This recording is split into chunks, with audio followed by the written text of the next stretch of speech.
Welcome to Tuska 2017. Now we have a really special guest, Suicidal Tendencies, all the way from California. As many of you know, the band is really old, almost in the grandpa age. Just kidding, but 30 years and something is really something not to miss. And here we have the Mr. fucking main man, Mike Muir. He's the really original psycho, as all you know. So, Mr. Mike Muir, welcome and welcome to Finland, and great to have you here again in Tuska. You have been here before, but how many times in total you've been in Finland? Can you remember? Wow, maybe six times if I guessed. I don't really count. You don't care, or you just... I don't count. Yeah. I don't know. Probably six, maybe. I don't know. So how's touring life been with you for last few years? I mean, you're getting older, and the pace of how you release your albums, it's not exactly what it used to be in the earlier years. What's going on in the ST camp? Actually, the last few years we've been very busy, a little too busy. And before the record came out, we pretty much ran for about a year. Well, since we put out 13 in 2013, we've been going pretty straight and stuff. So, as I say, you've been gone too much when you get up to go to the store and your youngest son grabs your leg and, "Where you going, Dada?" Getting milk. You're not getting on an airplane. No. So, yeah, it's been pretty busy. So family life always kind of has its own, how to put it, it has its own hindrance on the tour life and making albums. But how works for you? I won't say hindrance. If I didn't have my family, I wouldn't be here. Yeah. So it works both ways and stuff. I've said for years is when they say that's it, and then that's when that's it and stuff. But we just did like 3 weeks in France in April, and my oldest son was 13. It's the first time that he flew out during his spring break and got to go to a bunch of shows. And we did a couple festivals before there. They came to us to Japan and stuff. So they know what I do. They know why I do it. They know the people that I'm around and all of that. So that's a big difference, I think. And they see the difference between maybe the way we do things and some other bands do too. So their support's obviously very important, and that's a big part of what we're doing. I mean, for us, it's always been family is something that's very important. Where we grew up, family is very important. And as my dad said in life, most people, you get 3 families. The one you're born into, that's it. You have no choice. You got to make it work. If you don't like something, you learn. You get 12, 13, you start, hanging out. You pick friends, but it's usually just because they live in the same area. You realize later that maybe some of the people that you hang out with are just not good people and just geographic. And then when you get other places, you realize the differences. But like with our crew, everybody's from different countries. The first thing is you realize different languages, different cultures, but when you get to know them, you're like good people and stuff. So, and when it goes to third family, when you pick a family, and then you learn from what you don't like, you try not to repeat that, try to do the things that you do like. And we've been very fortunate that we've touring around the world. Everywhere we go, there's a lot of people that are very into suicidal that have regardless of what their original culture, language, or whatever is from, is they have a good understanding of what we're doing and what we're trying to do. And so that makes things much easier. Yeah, you had your own family values back in the days. I mean, the album sense and stuff, and you've always talked or sang about values regarding family and family matters. But how are your own kids? I'm just talking you as a person, but the whole band and previous members, how are your own kids into this kind of music and the lifestyle the band has brought to you? Well, I learned from my other friends when they had kids, and they were telling me how all their kids were geniuses and this and that. I try not to talk about my kids, but I think for the best thing I can say is I realized a long time ago, my son would, if we were somewhere where we're at, someone came up and started talking, and he'd come up to me, he goes, "Dada," he goes, "is that your friend, or they just know the band?" And if I said, because he couldn't tell the way we talk, because people come, hey, Mike, what's up, you know? And I say, oh, that's a friend. If I said that, if they had a kid, he would talk to their kid. If they didn't, he would join in the conversation. I said, oh, I don't really know them, you know, they just know the band. He would leave. And so I realized that he took quite a value in my opinions and stuff, and as we would call it, we say vouching. So I think that they observe, they understand. My dad played, jumping on a tangent, he played American football, you know, in college. He didn't want us to do that. People say, your kid's gonna play football? He goes, they'll do what they want to do. You know, my dad never skated. My brother was a pro skateboarder and was in the Skateboard Hall of Fame and stuff.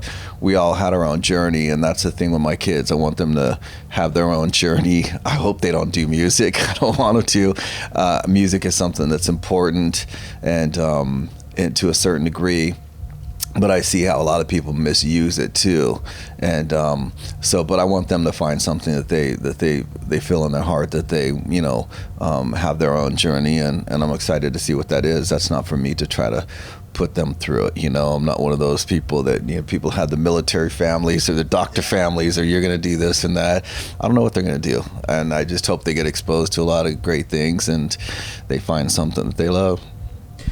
Do they share your vision of good music, so to speak, or do you have to have a family talk? Who is gonna put something on Spotify or whatever?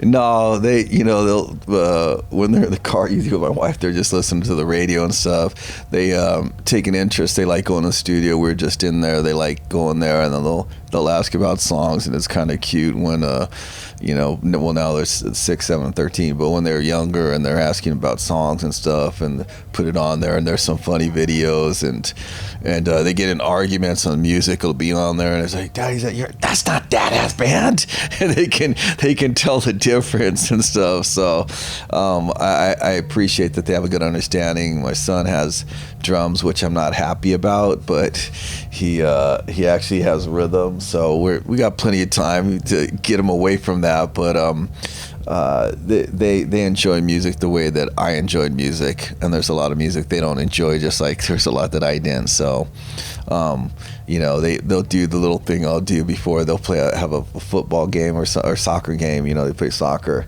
and they'll like put on a song before they go to the game. It's Wednesday game day, and they'll put on a song, and they'll get all in. So it's kind of cute on their own. They do that. So that's their choice, whatever they like. So you mentioned 3 families, but you kind of had still have 4 family, because you made very well known already back in the 80s, ST, Pledge Your Allegiance and stuff like that. Do you feel like you have created something that is out of boundaries regarding a normal band or typical band, because you have such a strong ST culture? I mean, like people wearing not just clothes, but they have the bandana stuff and all that. Was that a intentional or just a kind of success that get out of by accident, or how it was done? Well, I think that there's very few bands and people that I ever really go, like, if I met, I'd be like freaked out or something. Not freaked out, that just that really kind of made a massive impression upon me, so much that I would not be able to put that into words.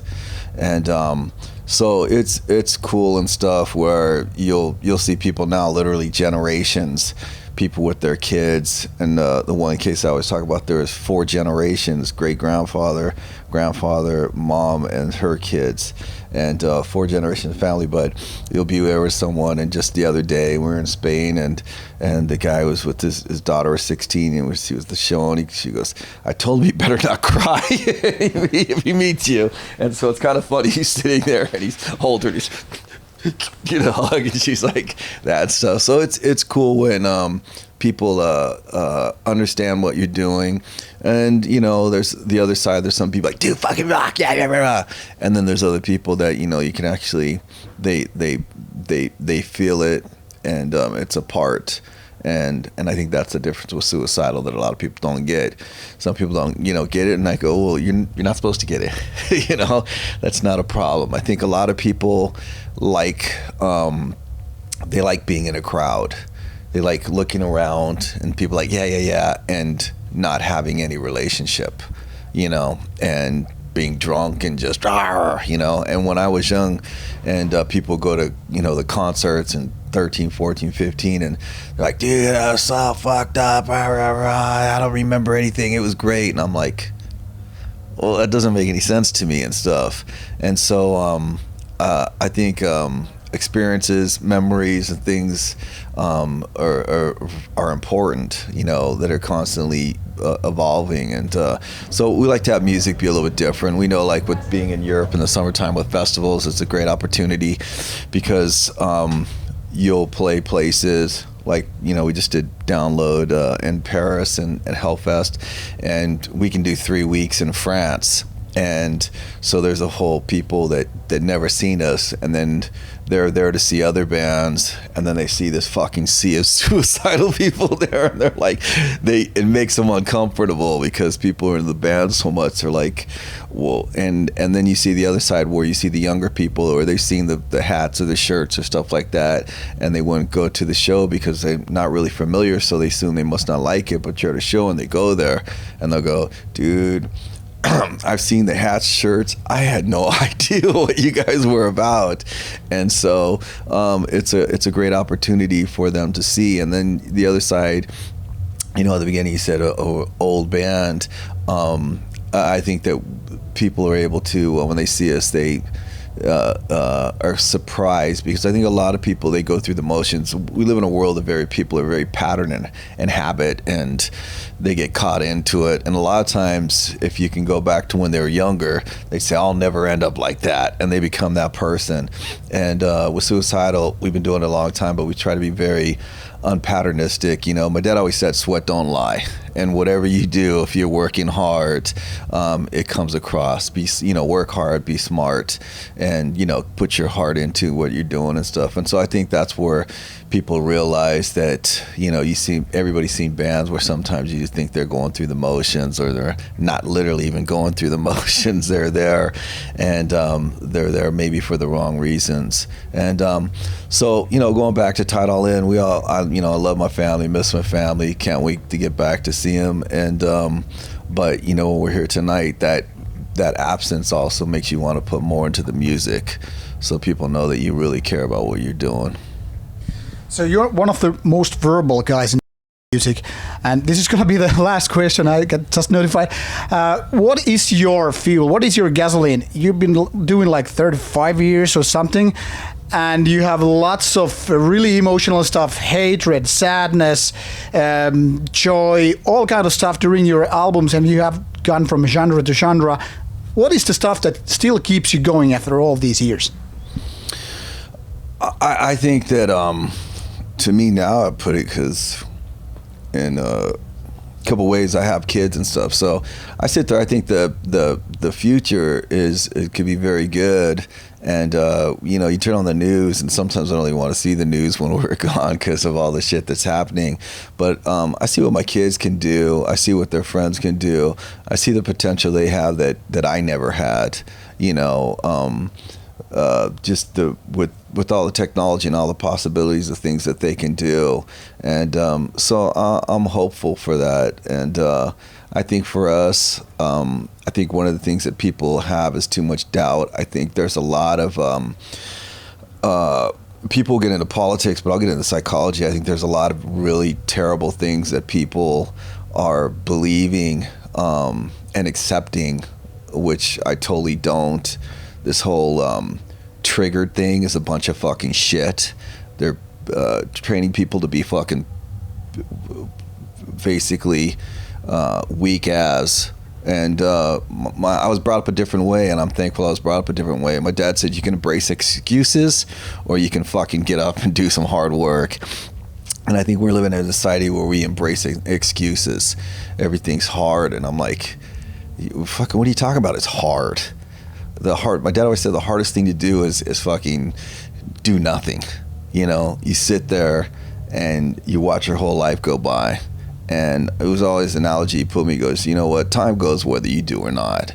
And what's hard is when you're, whatever age you're going to determine is old, 65, 75, 85, you're sitting in a rocking chair and you go, I can't go back. If I could go back, you'll see everything clearly. I would do this, and that. And so I think for us, we try to be, rather than a nostalgic band, we try to be a kick in the ass band, where tell people, don't be a fucking bitch. That doesn't mean about, it's as my dad said, and when you're young, you get somewhere with your fist, in the neighborhood, but in the world, you get somewhere with your mind. And don't be a bitch. Don't be a coward, and it's a hard journey to like yourself, and believe in yourself. People, I love myself. And you're like, no, you don't. Those are words, and actions is a very difficult thing, and I've had some good fights with myself, but they're necessary, not because I don't love myself, because, we need to. And I think that's a situation. Too many people, they define friendship as the person, oh, it's okay. I was always brought up, what the fuck do you think was gonna happen? You fucking, what do you want me? Of course. Seriously, if someone else did that, you'd go, you're a fucking idiot. And you're doing it, I'm supposed to give you sympathy? No, So, yeah, people don't like me because I try to be as honest. I try to give the advice that my dad gave to me without the profanity, of course, and the way I do it with my kids without the profanity, and the way that people that cared about me spoke.